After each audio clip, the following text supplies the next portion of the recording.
তো আজকে আমি স্মরণ করায় দেই যে এটা কিন্তু মুহররম মাস শুরু হয়েছে। এই একটা সওম রাখলে আল্লাহ রাব্বুল আলামিন আপনার আমার এক বছর বিগত জীবনের সমস্ত গুনাহ মাফ করে দিবেন ইনশাআল্লাহ। এই রোজার সাথে কিন্তু হুসাইন রাদিয়াল্লাহু আনহুর কারবালার শাহাদাতের কোনো সম্পর্ক নাই। এটা একটা আকীদা পরিষ্কার করে নেবেন। কেন মুহররম মাস এত সম্মানিত, কি হয়েছে এই মাসে, আমাদের করণীয় কি, কিভাবে নবী সাল্লাল্লাহু আলাইহি ওয়াসাল্লাম এই মাস অতিবাহিত করেছেন, এই মাসের সাথে এই জামানার কি সম্পর্ক, আর এই জামানার বর্তমান ফিতনাগুলোর সাথে নবী মুসা আলাইহিস সালাম, আশুরা, ফিরআউন এগুলোর কি সম্পর্ক, ব্যাপার বোঝার ব্যাপার আছে কিনা? আচ্ছা, একটু বোঝার চেষ্টা করুন আল্লাহর ওয়াস্তে, একটু মনোযোগ দিন। দেখুন, প্রথমে বলে নেই যে এই মাসে নবী সাল্লাল্লাহু আলাইহি ওয়াসাল্লাম কি করতে বলেছেন আমাদেরকে। আমরা এই মাসে অনেক কিছু করি, কেউ বুঝে করি, না বুঝে করি। বুক পিট চাপড়াবে কিছু মানুষ, মাতম করবে, অনেক কিছুই করবে এই মাসে। এই কয়দিন পরে নবী সাল্লাল্লাহু আলাইহি ওয়াসাল্লাম কি করেছেন? নবী করিম সাল্লাল্লাহু আলাইহি ওয়াসাল্লামকে একজন সাহাবী এসে জিজ্ঞাসা করছেন যে আইয়ু শাহরিন আফদালু ইনদাল্লাহ, ইয়া রাসূলুল্লাহ সাল্লাল্লাহু আলাইহি ওয়াসাল্লাম, রমাদান মাসের পরে কোন মাসটা আল্লাহ পাকের কাছে সবচেয়ে বেশি উত্তম, আমি সওম রাখবো, রোজা রাখবো? নবী করিম সাল্লাল্লাহু আলাইহি ওয়াসাল্লাম বলছেন যে তুমি যদি রমাদান মাসের পরে অন্য কোনো মাসের সওম রাখতে চাও, ফাসুমু শাহরা মুহররম, তোমরা মুহররম মাসে সওম রাখো। কারণ এটা হচ্ছে শাহরুল্লাহ, এটা আল্লাহ পাকের মাস। এটা কার মাস? এমনিতে তো সব প্রতিটা দিনই আল্লাহর, প্রতিটা রাতই আল্লাহর, তারপরে আলাদা করে স্পেসিফিকলি বলা হচ্ছে মুহররম হচ্ছে আল্লাহর মাস, মুহররম হচ্ছে আল্লাহর মাস। অতএব রমাদান মাসের পরে তোমরা যে মাসে বেশি বেশি রোজা রাখতে চাও সেটা হলো মুহররম মাস। আমরা কি আমাদের আমল পেলাম? তাহলে মুহররম মাসে আমরা কি করব ইনশাআল্লাহ? এটা জরুরি নয় যে শুধুমাত্র একদিন, 2 দিন, 3 দিনে রাখতে হবে। আপনি চাইলে এই মাসে বেশি থেকে বেশি সওম রাখতে পারেন। আল্লাহ পাক আমাকে আপনাদের সবাইকে তৌফিক দান করুন। স্পেশালি নবী সাল্লাল্লাহু আলাইহি ওয়াসাল্লাম মদিনায় যখন হিজরত করলেন, তখন দেখলেন যে সেখানকার ইহুদিরা রোজা রাখছে, সেখানকার ইহুদিরা রোজা রাখছে। আচ্ছা, ইহুদিদের কয়টা গোত্র ছিল মদিনায়? কে বলতে পারবেন? 3টা। কয়টা বলেন? একটা বনু কুরাইজা, বনু কাইনুকা, বনু নাজির। ইহুদিরা মদিনায় কি করছিল? ইহুদিরা মদিনা অপেক্ষায় বসেছিল শেষ নবীর আগমনের জন্য। সারা দুনিয়া বাদ দিয়ে তারা মদিনায় কি করছে? শেষ নবীর আগমনের জন্য অপেক্ষা করছে। এখন সারা দুনিয়া বাদ দিয়ে জেরুজালেমে কি করছে বলেন? দাজ্জালের আগমনের জন্য অপেক্ষা করছে। এখন নবী সাল্লাল্লাহু আলাইহি ওয়াসাল্লাম নিজে গেলেন মদিনায়, গিয়ে দেখলেন ইহুদিরা রোজা রাখে, মুহররম মাসে রোজা রাখে। নবী জিজ্ঞাসা করছেন সাল্লাল্লাহু আলাইহি ওয়াসাল্লাম, নাম শুনলে দরুদ পড়বেন, মনে মনে সাল্লাল্লাহু আলাইহি ওয়াসাল্লাম বলবেন যে তোমরা কি জন্য সওম রাখছো? ইহুদিরা বললেন বা বলল যে আনজাল্লাহু আযজা ওয়া জাল মূসা ওয়া কওমাহ, এই দিনে আল্লাহ রাব্বুল আলামিন মূসা আলাইহিস সালাম এবং তার কওম মানে বনু ইসরাইলকে নাজাত দিয়েছেন। ওয়া গারাকা ফিরআউন ওয়া কওমাহ, এবং আল্লাহ রাব্বুল আলামিন এই দিনেই ফিরআউন এবং তার কওমকে ডুবিয়ে দিয়েছেন। এই দিনে আল্লাহ রাব্বুল আলামিন মূসা আলাইহিস সালাম আর ফিরআউনকে মূসা আলাইহিস সালাম এবং তার সাথীদেরকে উদ্ধার করেছেন, ফিরআউন এবং তার দলবলকে ডুবিয়ে দিয়েছেন। কোন সাগরে? লোহিত সাগর। এজন্য শুকরিয়া স্বরূপ মূসা আলাইহিস সালাম সওম রেখেছেন, এজন্য আমরাও সওম রাখি। তখন নবী সাল্লাল্লাহু আলাইহি ওয়াসাল্লাম বললেন যে নাহনু আহাক ওয়া আউলা বিমূসা মিনকুম, আমরা মানে উম্মতে মুহাম্মাদি, আমরা তোমাদের চাইতে মূসা আলাইহিস সালামের অনেক বেশি হকদার। এজন্য আমরা এই 10ই মুহররম সওম রাখি, আশুরার দিন। আর নবীজি বললেন তোমরা খালিফুল ইয়াহুদ, তোমরা ইহুদিদের বিরোধিতা করো। তাই তিনি বলছেন আমি আগামী বছর বেঁচে থাকলে 9 তারিখ বা 11 তারিখ আরও একটা সওম বেশি রাখবো। তার মানে আমরা আমাদের আমল পাচ্ছি এই মাসে বেশি বেশি সওম রাখা, স্পেশালি 9, 10, 11, পারলে এই 3টা সওম রেখে দাও। যদি এটাও না করতে পারি অ্যাটলিস্ট 10 সওম রাখা। কি হবে?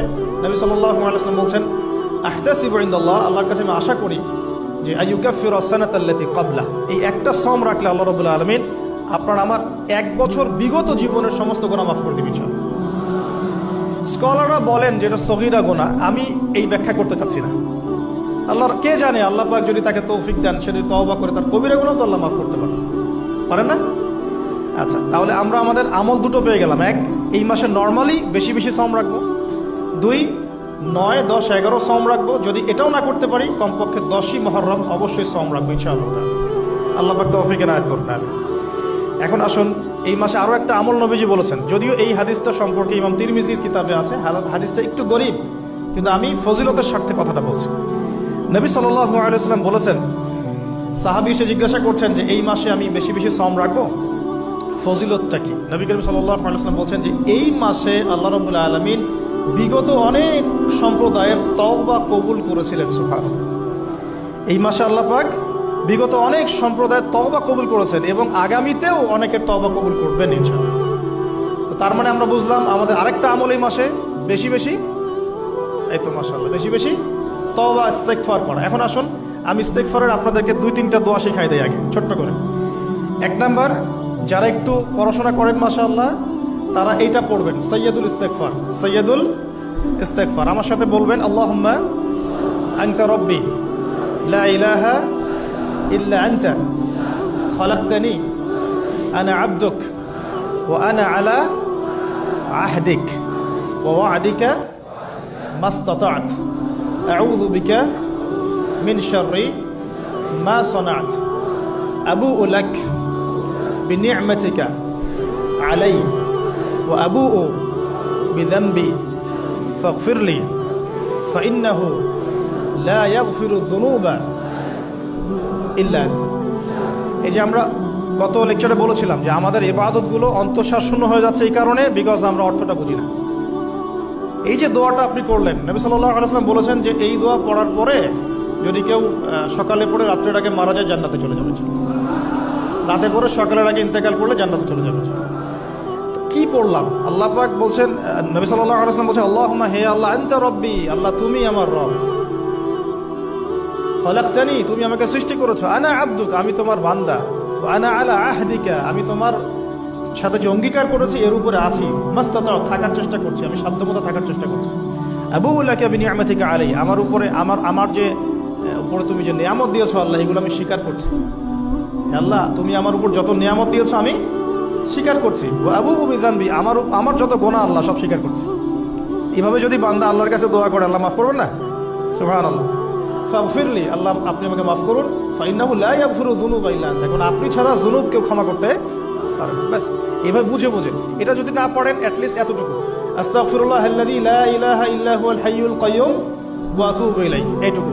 আর এটাও যদি না পড়েন, না পড়াটা একটু লজ্জার যদিও বা, তাও যদি না পড়েন তাহলে বলবেন আস্তাগফিরুল্লাহ ওয়া আতুবু ইলাইহি, আস্তাগফিরুল্লাহ ওয়া আতুবু ইলাইহি। আসুন তাহলে আমরা কাজগুলো পেয়ে গেলাম। এখন আসুন আমরা কেন রোজা রাখছি? নবী করিম সাল্লাল্লাহু আলাইহি ওয়াসাল্লাম এখানে উদ্দেশ্যটা বলছেন। এই দিনে কি করা হয়েছে? মুসা আলাইহিস সালাম এবং তার কওমকে নাজাত দেওয়া হয়েছে, ফেরাউন তার কওমকে ডুবিয়ে দেওয়া হয়েছে। এই তো এই রোজার সাথে কিন্তু হুসাইন রাদিয়াল্লাহু আনহুর কারবালার শাহাদাতের কোনো সম্পর্ক নাই। এটা একটা আকীদা পরিষ্কার করে নেবেন। হুসাইন রাদিয়াল্লাহু আনহুর কারবালার ঘটনা হয়েছে নবী সাল্লাল্লাহু আলাইহি ওয়াসাল্লামের ইন্তেকালের 60 বছর পরে। শরীয়ত ক্লোজ হয়ে গেছে না নবী সাল্লাল্লাহু আলাইহি ওয়াসাল্লাম ইন্তেকালের সাথে সাথে, নাকি আরো শরীয়ত আসবে? শরীয়তের কোনো নতুন বিধান কি এর পরেও চালু করা যাবে? এই দিনে অনেক ঘটনা ঘটেছে, এই ঘটনাগুলোর সম্পর্কে কিছু দুর্বল বর্ণনা আছে বিধায় আমি বলছি না পাবলিকলি। বলা হচ্ছে এই দিনে নূহ আলাইহিস সালামের কিস্তি, ওই যে কিস্তি প্লাবনে ভেসে ভেসে এই দিনে জুদি পাহাড়ে এসে নোঙর পড়েছে, এরকম অনেক ঘটনা। এই দিনে মুসা আলাইহিস সালামকে নাজাত দেওয়া হয়েছে, এই দিনে ফেরাউনকে ডুবিয়ে দেওয়া হয়েছে, এরকম অনেক ঘটনা আছে। কিন্তু এই দিনে রোজা রাখার উদ্দেশ্য হচ্ছে এই নাজাতে মুসা। এইটা হুসাইন রাদিয়াল্লাহু আনহুর শাহাদাতের কষ্টে রাখছি না আমরা, ওইটা আমাদের জন্য আরেকটা জায়গা। ওই জায়গাটা নিয়ে যে হুসাইন রাদিয়াল্লাহু আনহুর শাহাদাত, ওইটা থেকে শিক্ষাটা আমার কি? এই ঘটনাটা এই 10 মুহররমে ঘটে গেছে, এটা আল্লাহ পাকের তাকদিরে ছিল, এই দিনেই ঘটনাটা ঘটে গেছে। এই ঘটনা ঘটার আগেই নবী সাল্লাল্লাহু আলাইহি ওয়াসাল্লাম রোজা রাখতেন, এমন না যে ঘটনা ঘটার পরে সাহাবীরা রোজা রাখা শুরু করেছেন। ব্যাপারটা কি তাই না? মূল জিনিসটা বুঝি, তারপর হুসাইন রাদিয়াল্লাহু আনহুর শাহাদাতের দিকে যাবো ইনশাআল্লাহ। আমরা দোয়া করি আল্লাহ পাক আমাদের সবাইকে হুসাইন রাদিয়াল্লাহু আনহুর মতো সাহস, কারেজ দান করুন, তাদের মতো বীরত্বপূর্ণ ঈমান দান করুন, এবং জুলুমের বিরুদ্ধে তার মতো দাঁড়িয়ে যাওয়ার মানসিকতা দান করুন। আল্লাহ পাক সারা দুনিয়া থেকে ইয়াজিদদেরকে ধ্বংস করুন। এবং রাসূল সাল্লাল্লাহু আলাইহি ওয়াসাল্লামের কলিজার টুকরা নাতি হুসাইন রাদিয়াল্লাহু আনহুকে আল্লাহ পাক জান্নাতের উচ্চ মর্যাদা দান করলেন। তো এখানে দেখুন মুসা আলাইহিস সালামের নাজাতের সাথে আশুরার ঘটনা জড়িত। আর একটা কথা আমি বলে দেই, মুসা আলাইহিস সালাম, তার কওম, ফেরাউন এবং শেষ জামানা, দাজ্জাল, জেরুজালেম, ইহুদি, এদের সবার সাথে একটা যোগসূত্র আছে। একটু বোঝার চেষ্টা করবেন, একটু বোঝার চেষ্টা করবেন। আবার বলছি, রোজাটা রাখছি আমরা আশুরার স্মৃতিতে, ওই স্মরণে। এই আশুরার দিন এর ঘটনা মুসা আলাইহিস সালামের কওম, ফেরাউন, বনু ইসরাইল, এখনকার জেরুজালেম, জিউসদের উত্থান, শেষ জামানা, এই প্রত্যেকটা বিষয় কানেক্টেড আছে। আমি জানি না কিভাবে আমি শব্দ নিয়ে আপনাদেরকে বোঝাবো। আমি এখনকার লেকচারগুলোতে বলি যে আমি লাস্ট 3-4 বছর থেকে একটা প্রবলেম ফেস করছি। অনেক কিছু বুঝতে পারছি কিন্তু আমি আপনাকে বোঝাতে পারছি না। আমি কোন ভাষা প্রয়োগ করব বা কিভাবে সিকোয়েন্স সাজাবো আমি আসলেই বুঝতে পারছি না। বিশ্বাস করেন, এগুলো শুধু বাইরের কথা বললাম, ভিতরে এমন অনেক কথা আছে যার 30 থেকে 40% আমি বলতে পারছি, বাকি 60% কথা আমি বলতে পারছি না। এখন আপনি ইন্টেলেকচুয়াল অডিয়েন্স হয়ে বুঝে নিয়েন যে কেন বলতে পারছেন, কেন বলতে পারছেন, কি কারণে, এটা আপনাদেরকে বুঝে নিতে হবে। তো এখন